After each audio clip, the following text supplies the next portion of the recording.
They thought he was just a poor blind man, someone unworthy of their attention.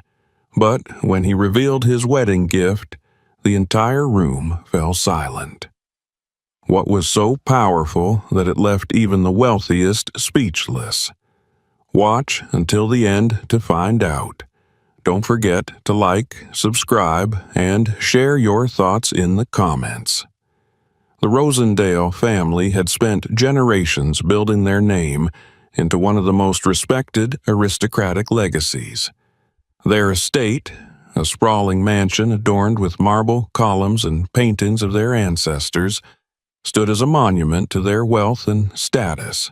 Every room in the house echoed with the weight of history, the silent expectation that each generation would uphold the traditions that had secured their place in high society. Richard Rosendale, the family patriarch, was a man of discipline and precision.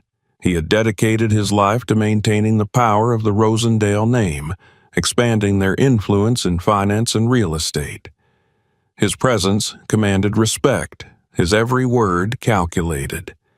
His wife, Eleanor Rosendale, embodied refinement and grace, ensuring that the family's social standing remained unshaken. Together, they had molded their only son, Henry, into the perfect successor, a man who understood the importance of legacy, duty, and maintaining the right alliances.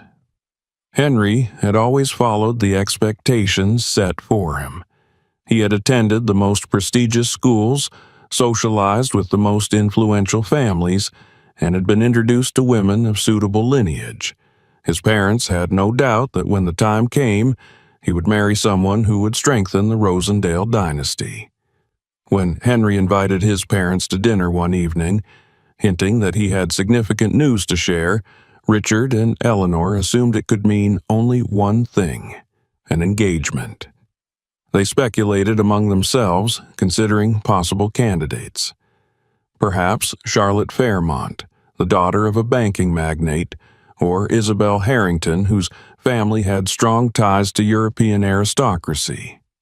Whoever it was, she would surely be someone of distinction, someone who understood what it meant to be part of their world. The dining room was prepared with the utmost care. A long mahogany table was set with fine china and crystal glasses, their surfaces gleaming under the chandelier's golden glow. A team of servers moved with practiced precision, ensuring that every dish was presented flawlessly. Eleanor had taken special care in selecting the evening's wine, convinced that this would be a moment to celebrate. Henry arrived on time, his posture composed, his expression unreadable. He greeted his parents, exchanged pleasantries, and took his seat. Richard wasted no time. "Son," he said, taking a sip of his wine, "you've called us here for a reason. Shall we hear it?" Henry hesitated for only a brief moment, then met his father's gaze. "I wanted to tell you both personally," he said, his voice steady. "I'm engaged." Eleanor exhaled softly, a satisfied smile gracing her lips as she exchanged a knowing look with her husband. "Wonderful news," she said smoothly. "And who is the lucky young lady?" Henry set down his glass carefully before answering. "Her name is Emily." The name did not carry the weight they had expected. No Fairmont, no Harrington, no recognizable ties to their social circles. Eleanor's smile remained poised, but Richard leaned slightly forward, his interest shifting from enthusiasm to scrutiny. "And her family?" Richard asked. "Which of our acquaintances might we know them from?" Henry had anticipated this moment. He knew his parents well enough to predict their reaction, but he remained firm. "Emily comes from a different background," he admitted. "She wasn't raised in our social circles." There was a brief pause. Eleanor, ever the one to maintain decorum, was the first to respond. "That's not necessarily a concern," she said with measured grace. as long as she understands the responsibilities that come with being part of this family. Richard, however, was more pragmatic. What exactly do you mean by different background? Henry met his father's gaze directly. She's the daughter of a carpenter. Her father, Thomas, worked as a woodworker for most of his life. Silence fell over the table, the air suddenly heavy. Eleanor's fingers rested lightly on the stem of her glass, though she made no move to take a sip. Richard studied his son as if deciphering a foreign language, his expression unreadable. "A woodworker," Richard repeated, the word carrying an unspoken weight of implication. Though his tone remained neutral, it was clear that he saw the stark contrast between their world and this revelation. "Yes," Henry confirmed. "He's retired now." Richard exhaled through his nose, leaning back slightly in his chair. "And where does he live?" "In a small town outside the city," Henry said. "A quiet place, nothing extravagant." Eleanor finally spoke again, her voice gentle but firm. "Henry, you must understand our concern. Marriage is not just about love. It's about compatibility, about shared values and expectations. The woman you marry will represent this family." Henry's jaw tightened. "Emily is intelligent, kind, and deeply principled. She shares our values in the ways that matter." Richard's expression remained impassive, though his fingers tapped lightly against the table. "She may share certain values, but her upbringing is vastly different. Her father," he hesitated for a fraction of a second, "would be your children's grandfather. What do you really know about him?" Henry's response came without hesitation. "He's a good man, hard-working. He raised Emily with love and integrity." The room remained silent for a long moment before Richard finally spoke again. "I see," he said at last, his voice even. "Well, we will of course have to meet them." It was not an invitation. It was an obligation, a necessary assessment. Eleanor nodded in agreement, her smile practiced but not entirely genuine. "Yes, we should meet them. After all, family is the most important thing." But beneath those words lay an unspoken understanding. The Rosendales would decide for themselves whether Emily, and by extension her father, were truly fit to join their ranks. Emily's childhood home was nothing like the Rosendale estate. It was modest, but full of warmth, a place where every piece of furniture held a story. The wooden floors creaked slightly underfoot, and the walls were adorned with hand-carved decorations instead of expensive paintings. The scent of fresh bread and warm spices lingered in the air, a stark contrast to the polished sterility of the Rosendale mansion. Her father, Thomas, had lived in this house for over 40 years. Nearly everything inside had been crafted by his own hands. The sturdy wooden chairs with delicate carvings, the dining table smoothed by years of loving use, and the shelves filled with small figurines of animals and abstract designs. His craftsmanship was undeniable, his attention to detail unmatched.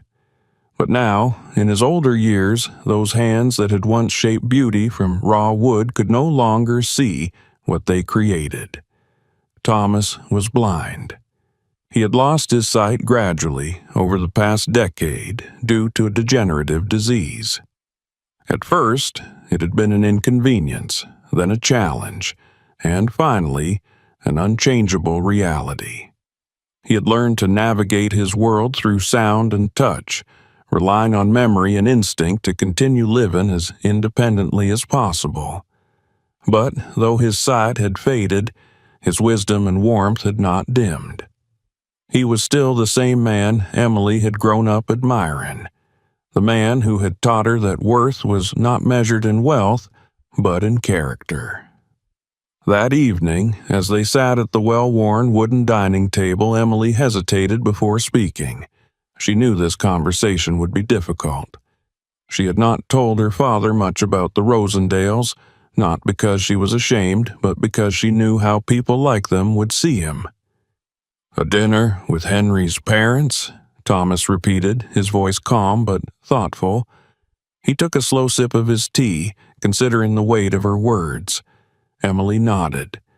"They wanted to meet you before the wedding." Thomas set his cup down, his fingers lightly brushing the table as he absorbed the news.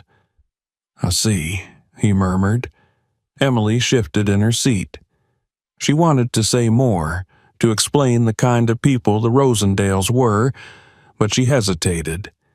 How could she tell him that they would not see him as an equal? How could she prepare him for their quiet judgment, their carefully veiled scrutiny? "They come from a different world," she admitted. "They have a certain way of seeing things." Thomas let out a soft chuckle. "A certain way of seeing things," he echoed. "You mean they think I'm beneath them?" Emily lowered her gaze. "I don't know that for sure," she said, though they both knew it was a lie. "But I do know they place a lot of value on status." Thomas nodded slowly. "I've met people like that before," he said. "They measure a man by what he owns, not by who he is." He smiled faintly, though there was an edge of something deeper in his expression. "But I am who I am. I won't pretend to be anything else." Relief washed over Emily. She had always known her father to be a man of quiet strength. He would not bow to arrogance or be intimidated by wealth. He had spent his life standing firm in who he was, and he would not change now. Not for anyone. Later that evening, Henry arrived at their home. He had formally come to extend the invitation, though he knew Emily had already spoken to her father. Thomas greeted him warmly, his handshake firm despite the blindness that left him unable to see the young man in front of him. "You treat my daughter well," Thomas said, his voice even. "That's all that matters to me." Henry met his gaze with quiet respect. "I love her," he said simply, "and I respect you, sir." Thomas studied him for a long moment, as if assessing not just his words, but the weight behind them. Then he smiled. "Good," he said. "Then we'll have no problems." The dinner with the Rosendales was set for the following week. Thomas did not worry about what they would think of him. He had nothing to prove. But Emily worried. She knew the Rosendales were not coming to meet her father with open minds. They were coming to judge. The Rosendale estate stood tall against the evening sky, its grand facade illuminated by the soft glow of chandeliers visible through the towering windows. The long driveway, lined with perfectly trimmed hedges and marble statues, led to an entrance flanked by massive columns, a testament to the wealth and status the Rosendale family had cultivated for generations. Inside, the dining room was prepared with the same meticulous attention to grandeur that had defined the Rosendales' way of life. A polished mahogany table stretched across the room, its surface adorned with fine china, gleaming silverware, and a centerpiece of fresh orchids arranged in an expensive crystal vase. The air carried the rich scent of aged wine, delicately seasoned dishes, and the ever-present aroma of wax polish, a reminder of the meticulous upkeep of their home. Eleanor Rosendale, dressed in an elegant emerald gown, made final adjustments to the seating arrangement, her practiced poise betraying a trace of unease. Though she had hosted countless dinners for aristocrats, dignitaries, and business magnates, this evening felt different. It was not merely a meal, but an assessment, a careful study of the man her son's fiancé called father. Richard Rosendale stood near the window, his gaze fixed on the long driveway. He checked his watch, then murmured, "They're late," though the clock showed they were precisely on time. Henry, standing near the fireplace, turned at his father's comment. "They'll be here soon," he said evenly, though the tension in the room was undeniable. A car pulled up outside. The butler, trained for the most refined guests, hesitated just a fraction of a second before opening the grand front doors. Emily stepped out first, dressed in an elegant yet understated black dress. Her posture was poised, but there was a tightness in her shoulders. Behind her, Thomas emerged from the car. He wore a well-pressed suit, old but well cared for, with a dark brown tie. His movements were slow and deliberate, the weight of years evident in the way he carried himself. He leaned slightly on his cane, not out of weakness but out of habit, a steady presence that had guided him through decades of labor and perseverance. As they entered, the contrast between their world and the Rosendales was impossible to ignore. Thomas, a man shaped by time and toil, stepped into a home where wealth had shielded its inhabitants from hardship. The marble floors gleamed beneath the soft glow of chandeliers, the walls lined with artwork worth more than entire neighborhoods. The butler, though well-trained, hesitated ever so slightly before offering to take Thomas's coat, as if uncertain how to address him. Emily gently took her father's arm, guiding him forward. "Mother, Father," Henry said, stepping closer, his voice steady, "this is Thomas, Emily's father." For the briefest of moments, silence settled in the room, heavy and telling. Richard and Eleanor, masters of refined social politeness, could not entirely mask their reaction. Richard's lips pressed together slightly, and Eleanor's perfectly sculpted smile froze just a fraction too long before she extended her hand. "A pleasure to meet you, Mr. Thomas," she said smoothly, though her tone carried a careful distance.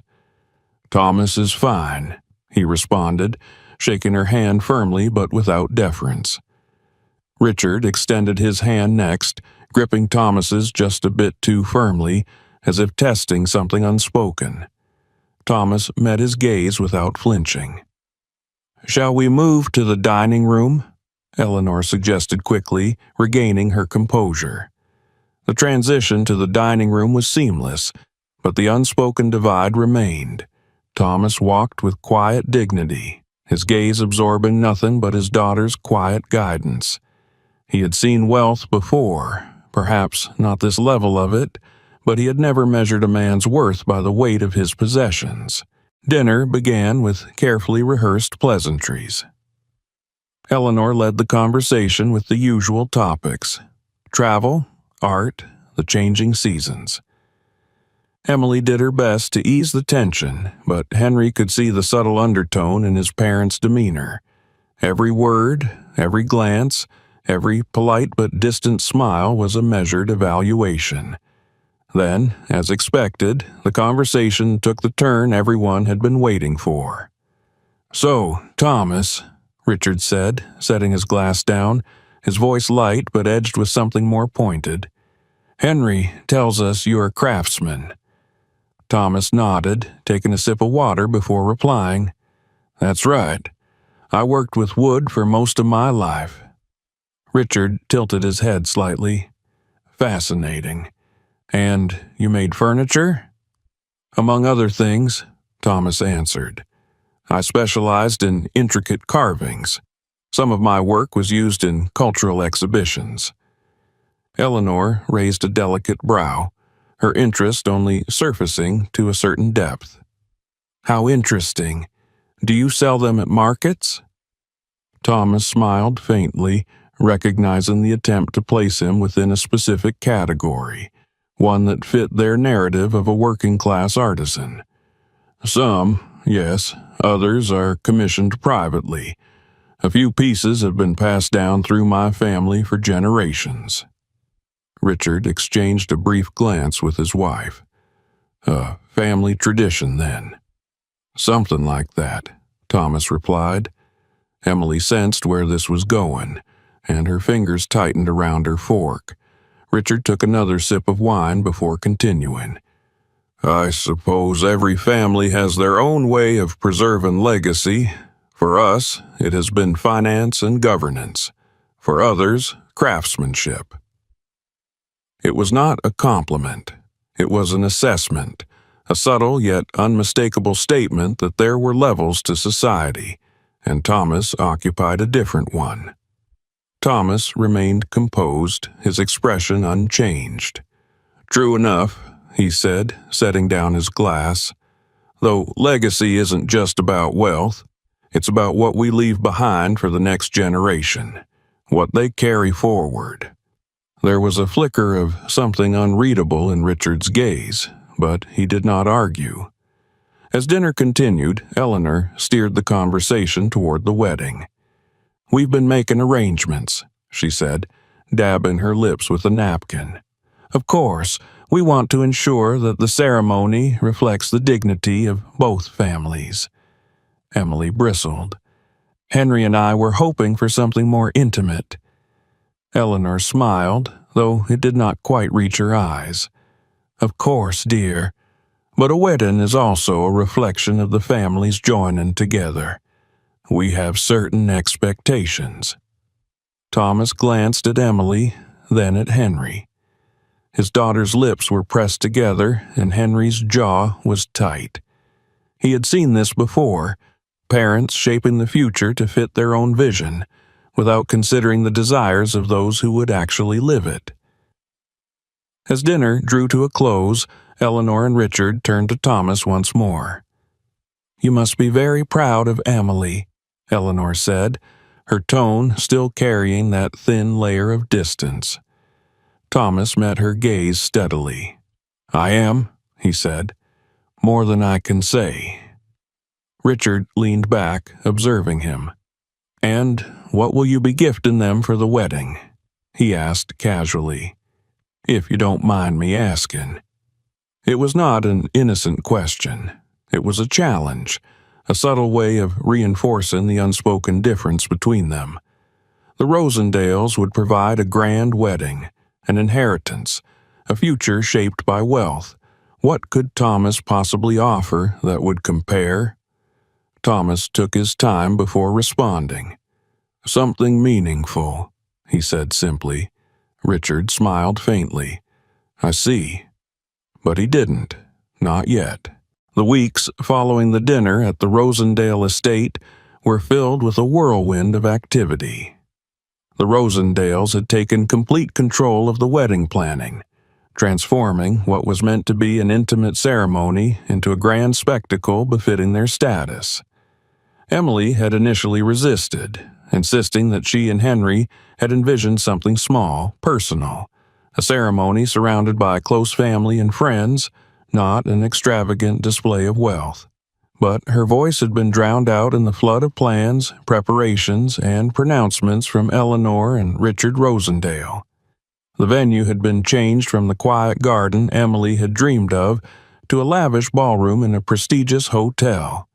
The guest list had expanded from a handful of close friends to over 200 influential figures from high society. Every detail, from the floral arrangements to the music selection, had been carefully curated to reflect the Rosendale name. Emily was exhausted. She had spent countless hours sitting through meetings with wedding planners who treated her as a mere accessory to the event rather than the bride. Decisions were made without her input. Dresses were chosen based on elegance rather than comfort, and speeches were crafted to emphasize the importance of family legacy rather than love. Henry, though supportive, found himself caught between his loyalty to Emily and his parents' unwavering expectations. He reassured her time and again that the wedding was just one day, that their life together mattered more. But Emily couldn't shake the feeling that this wasn't just about one day. It was about control, about dominance, about reminding her and her father where they stood in the grand hierarchy the Rosendales upheld, and Thomas saw it all. He had watched quietly as his daughter grew weary, as her once bright excitement dimmed beneath the weight of expectations. He had listened as she vented her frustration, her disappointment at how her wishes had been sidelined. And through it all he had remained silent, knowing that there were battles a father could not fight for his daughter. But he could still do something. One evening, long after Emily had gone to bed, Thomas sat alone in his workshop. The dim light of a single lamp cast long shadows on the walls, flickering over the wooden carvings that surrounded him. His fingers traced the surface of a small wooden mask, one of many he had crafted over the years, but tonight his mind was elsewhere. The Rosendales had made it clear that they measured worth in wealth, in possessions and displays of grandeur. To them, legacy was defined by money and power. But Thomas knew better. Legacy was not something that could be measured in gold or marble halls. It was carried in the lessons passed from parent to child, in the traditions preserved through generations, in the quiet strength of those who refused to be broken by the arrogance of others. And so he made a decision. He would give Emily and Henry a gift unlike any other, something that could not be bought, could not be replicated, could not be dismissed as insignificant. He reached into the depths of a wooden chest, pulling out an object wrapped in cloth. Slowly, he unfolded the fabric, revealing an old, beautifully carved wooden mask. The details were intricate, the craftsmanship impeccable. It was not just a carving, it was a piece of history, passed down through his family for generations. Thomas ran his fingers over the polished surface, his thoughts drifting back to his own father who had given it to him when he was a young man.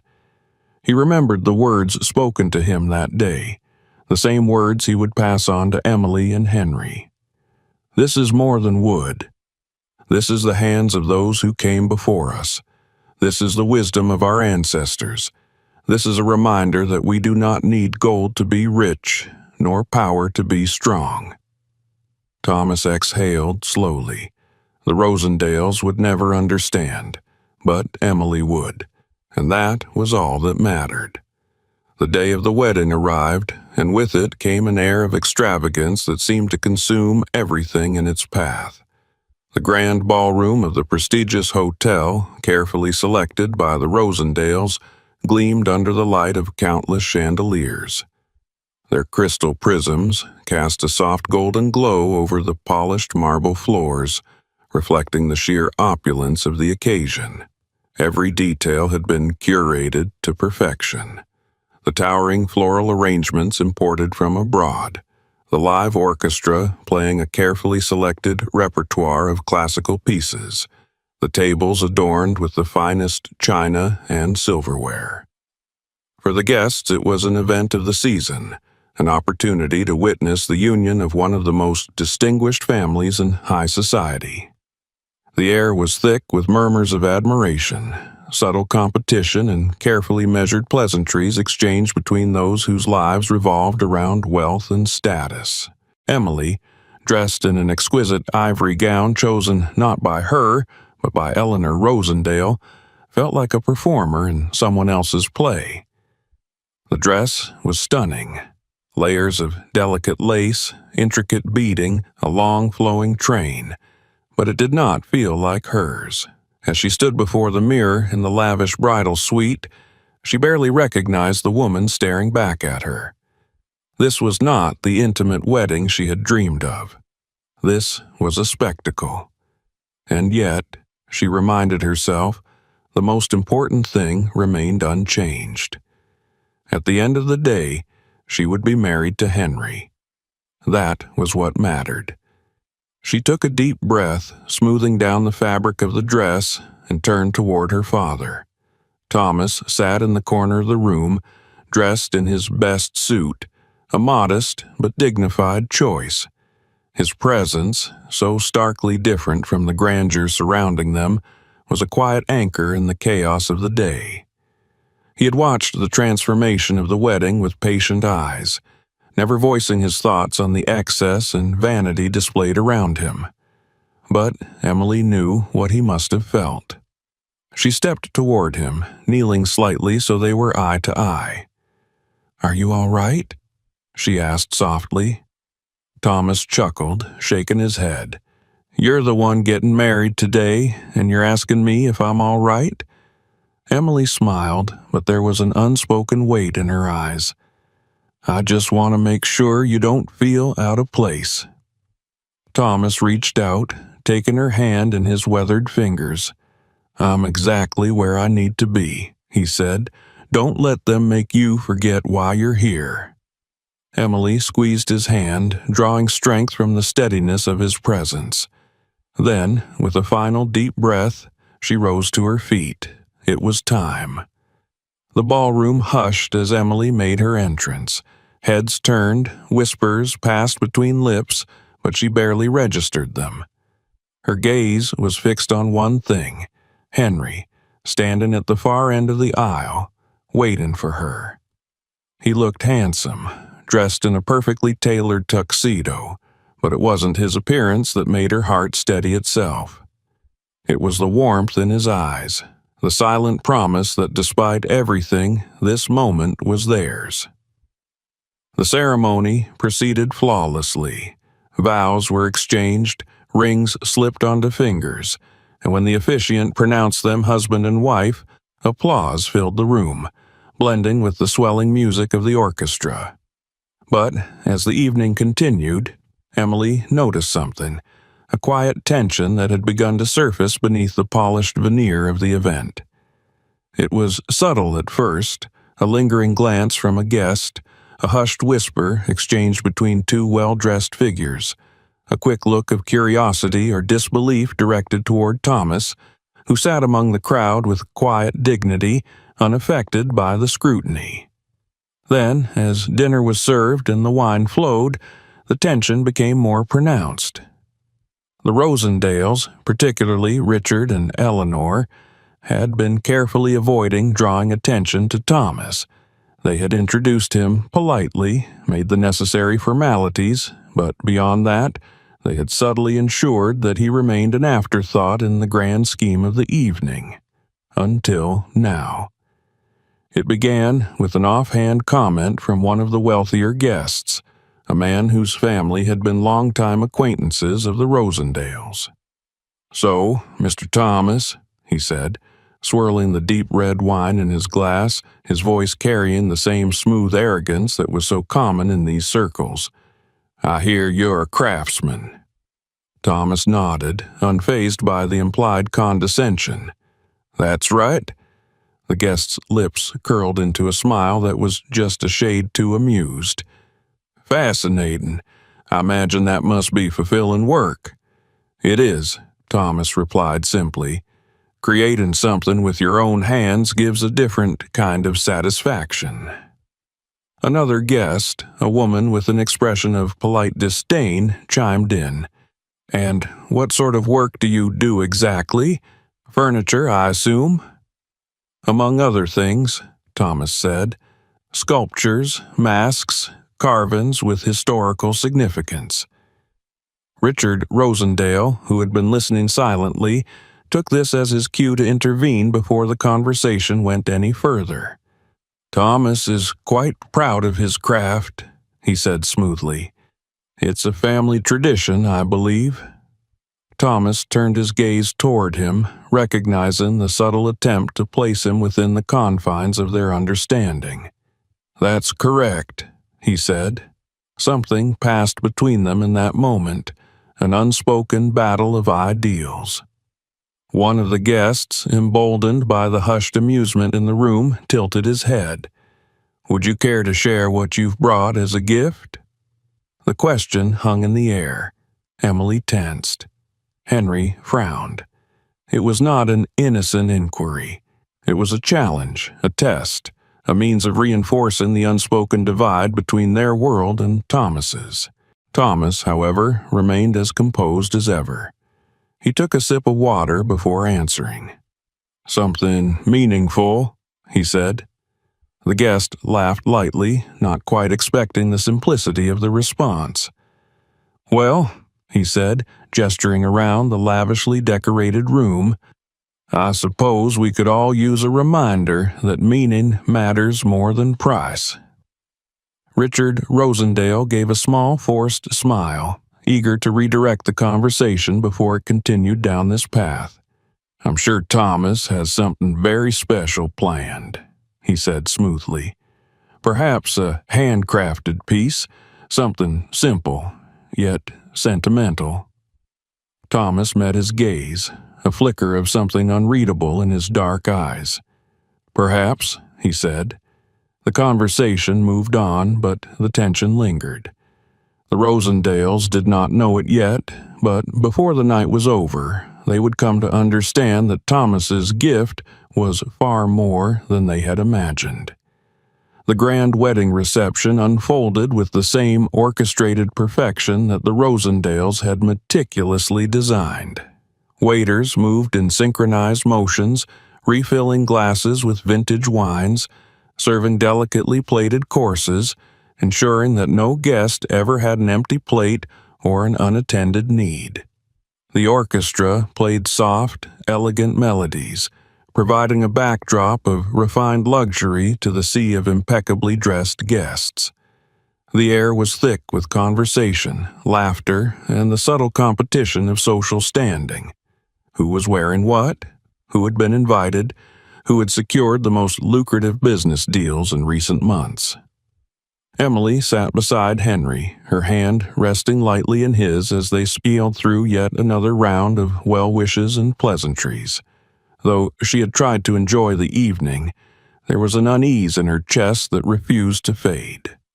She could still feel the glances, the hushed comments about her father, the careful maneuvering of the Rosendales to ensure he remained a background figure rather than a celebrated part of the event. She knew it had been deliberate, the polite but firm distance placed between him and the other high-status guests, the careful sidestepping whenever his presence was acknowledged. It infuriated her, but she had held her tongue, unwilling to let it taint what was meant to be the happiest day of her life. Thomas, however, remained unbothered.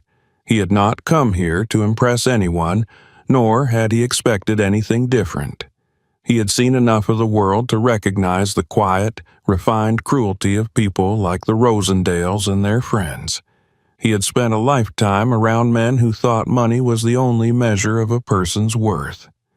Their whispers did not affect him. Their laughter did not shake him.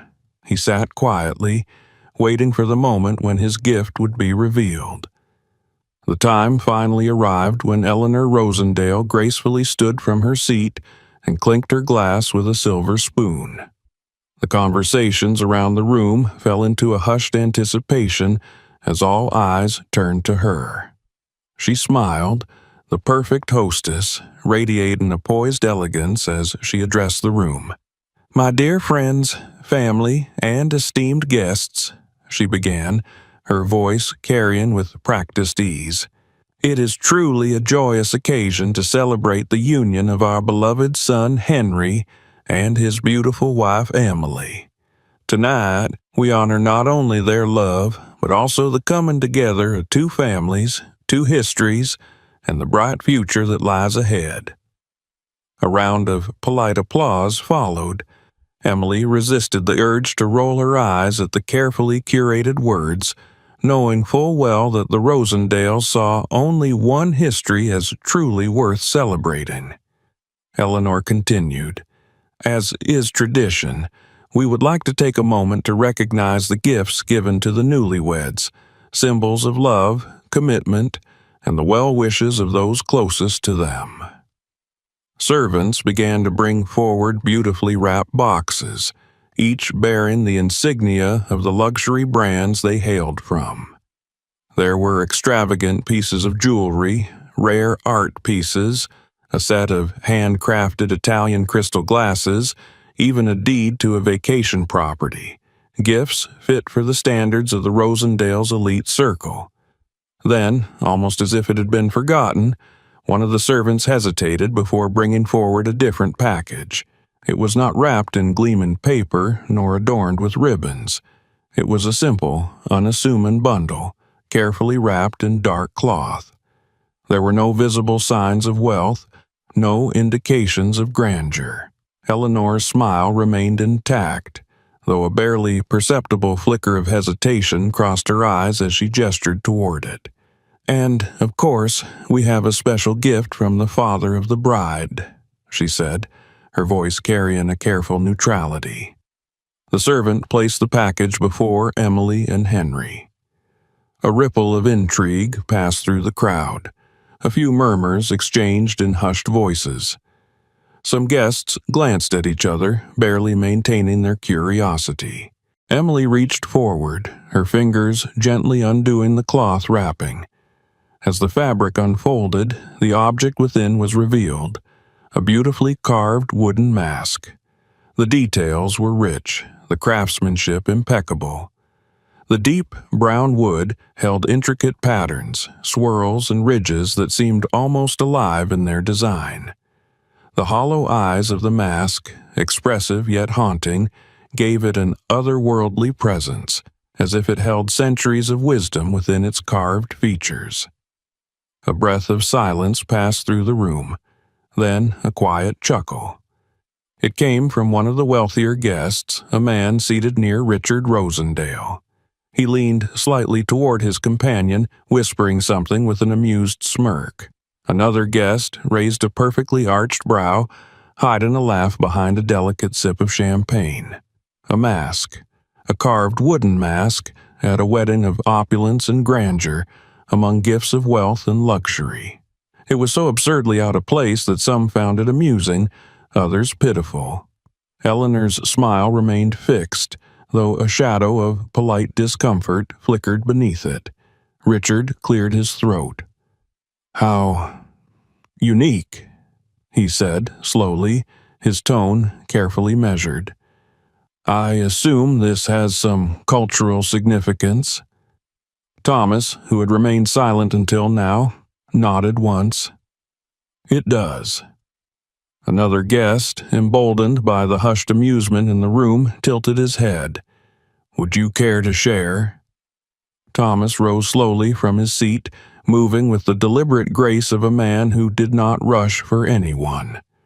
The room quieted as he took his time walking toward Emily and Henry, his gaze unwavering as he rested a hand on the mask.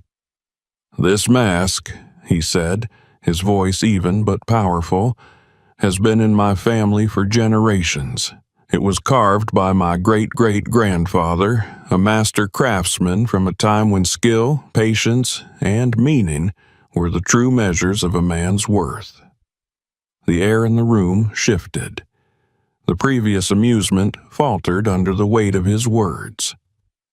"This mask," he continued, tracing his fingers over the surface, "was given to my father on his wedding day, just as his father before him.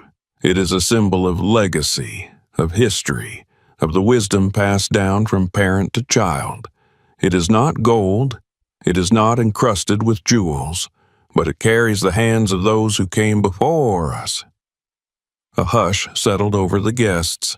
Some looked uncertain, others visibly uncomfortable. Eleanor's smile had faded, replaced by a delicate unreadability. Richard said nothing, but his fingers twitched slightly against his wineglass. Thomas turned toward Emily and Henry, looking at them. Not at the audience, not at the Rosendales, but at his daughter and the man she had chosen to spend her life with. "I give this to you," he said softly, "not because of its worth in money, but because of its worth in meaning. Because love, family, and legacy are not things that can be bought. They are things that must be honored." A beat of silence. Then Henry stood. He stepped forward, lifting the mask from the table with reverence. He turned it over in his hands, studying the intricate details, the masterful craftsmanship, the weight of history it carried. "This," he said, his voice firm and unwavering, "is the most valuable gift we've received tonight." The hush deepened. The quiet embarrassment on some guests' faces became shame. Emily reached forward, taking her father's hand in hers, her eyes filled with emotion, and for the first time that evening, Thomas smiled. The air in the grand ballroom had changed. The atmosphere, once filled with quiet arrogance and unshakable confidence in wealth, now felt heavy with something else, an unspoken awareness that no one had expected. The lavish decor, the shimmering chandeliers, the crystal glasses and golden plates that had once seemed like the centerpiece of the evening now faded into the background. All that remained in sharp relief was the image of Thomas standing calmly, his hands resting at his sides, the weight of his history and legacy filling the space more completely than all the riches in the room combined. For the first time in their lives, Richard and Eleanor Rosendale were at a loss for words. Their carefully curated celebration, designed to showcase their status and superiority, had been overshadowed by something they had never anticipated. A simple, irreplaceable gift that could not be measured in monetary value. Their guests, some of the wealthiest and most powerful individuals in their circles, had fallen silent. It was clear that they, too, had felt the shift, though few would ever admit it aloud. Richard clenched his jaw, his grip tightening around the stem of his wine glass. He had always believed in power, power that came from wealth, from lineage, from influence. And yet, he had just witnessed something he could not control, could not belittle, could not buy. His world, built on exclusivity and privilege, had just been quietly undermined by a man he had dismissed before the evening had even begun. Eleanor, ever the master of composure, took a slow sip of her wine, schooling her expression into one of polite neutrality. She had spent decades ensuring that the Rosendale name carried weight, that their family remained untouchable in its prestige. And yet, here stood a man with calloused hands and a simple suit, a man they had subtly scorned, who had just commanded the attention of a room filled with aristocrats without raising his voice or flashing a single piece of gold. Emily stood beside her father, her head held high, the warmth of quiet pride radiating from her. Henry was next to her, still holding the mask in his hands as though it were the most delicate and precious thing he had ever touched. The silence stretched until at last Richard cleared his throat. "A remarkable history," he said finally, his voice measured, though not quite as steady as before. "Truly, your family has carried this tradition for generations. That is commendable." There was no conviction behind his words, no arrogance, but no sincerity either. It was the response of a man who had spent his life in control, now grasping for something solid to hold on to. Thomas met his gaze evenly. "It is more than commendable," he said. "It is unbreakable." Eleanor let out a quiet breath, setting her wineglass down. "Emily," she said smoothly, turning to her daughter-in-law, "we appreciate the significance of such a gift. And, of course, it is clear that your father values tradition deeply." Emily saw the attempt at regaining control for what it was. "Yes," she said, "he does, because some traditions hold more value than wealth ever could." There was a shift among the guests.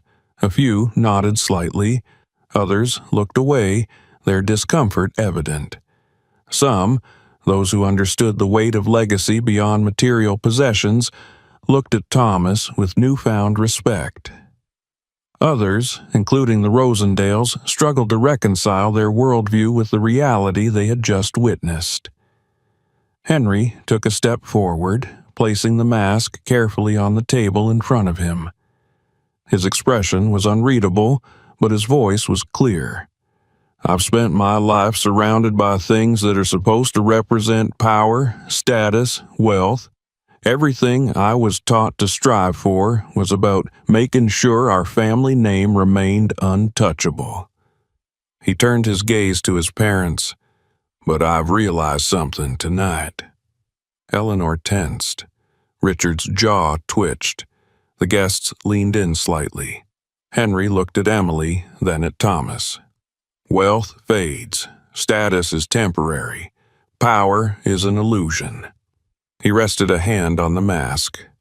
But this means something real. Richard exhaled sharply through his nose, his pride clearly bristling at the turn the evening had taken. Henry, you speak as though legacy is not built on stability, on ensuring a future for the generations to come. Thomas's gaze remained steady. And yet, the wealthiest empires fall. The strongest legacies are the ones carried in the hearts of people, not in the numbers on a bank ledger. Richard stiffened. Eleanor's lips pressed together in a thin line. The room remained tense, the weight of Thomas's words pressing down like an undeniable truth.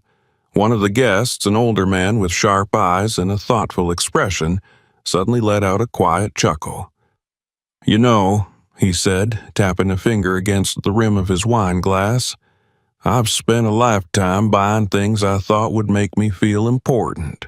And yet, I don't own a single thing with the kind of history that Mask carries. Another guest nodded. True wealth indeed. Richard and Eleanor remained silent, their carefully constructed world fracturing in the face of something they could not refute. Thomas simply inclined his head. We all choose what we leave behind. The question is whether it will be remembered. The evening carried on, but the mood had shifted irreversibly. The conversations that followed lacked the usual shallow bravado of high society. Some guests approached Thomas, asking about the craftsmanship of the mask, the stories of his ancestors, listening in a way they had not before. Others, including Richard and Eleanor, remained withdrawn, processing what had unfolded. Emily and Henry stood side by side, watching as the world they had once known struggled to accommodate something greater than itself. As the night came to an end, Thomas prepared to leave. Emily embraced him tightly. "Thank you," she whispered, "for everything." He smiled, resting a weathered hand against her cheek. "This is your journey now," he said. "Make it one worth remembering." Henry extended his hand, and for the first time, Thomas clasped it, not just as his daughter's husband, but as a man who had finally seen the truth beyond the surface. And then, with quiet dignity, Thomas addressed the room one final time. "Before I leave, there is something I must say." A hush fell over the guests once more. "I have been blessed to see my daughter happy, to witness this moment." He paused, a small, knowing smile on his lips. "But I cannot see it as you do, because I am blind." A ripple of stunned silence spread through the room. A few gasps, a murmur of realization. Some guests exchanged glances, clearly taken aback. Eleanor's eyes widened ever so slightly. Richard's grip tightened around his glass. Thomas continued, his voice steady. "I have been blind for years, and in that time I have learned that true sight does not come from the eyes. It comes from understanding, from knowing what truly matters." He turned toward Henry. "And tonight, I have seen more clearly than ever before." Henry's throat tightened. Emily's eyes welled with tears, and for the first time in their lives, Richard and Eleanor Rosendale, along with everyone else in that grand, opulent room, felt small in the presence of a man they had once dismissed. As Thomas walked away, his figure retreating into the quiet of the evening, there was no doubt left in the minds of anyone who had witnessed the night's events. The richest man in the room had never been Richard Rosendale. It had been Thomas all along. A simple gift, yet more valuable than all the riches in the room. In the end, true wealth is not in gold or status, but in the legacy we leave behind. What would you have done in this situation? Let us know in the comments. If you enjoyed the story, don't forget to like, subscribe, and turn on notifications for more powerful stories.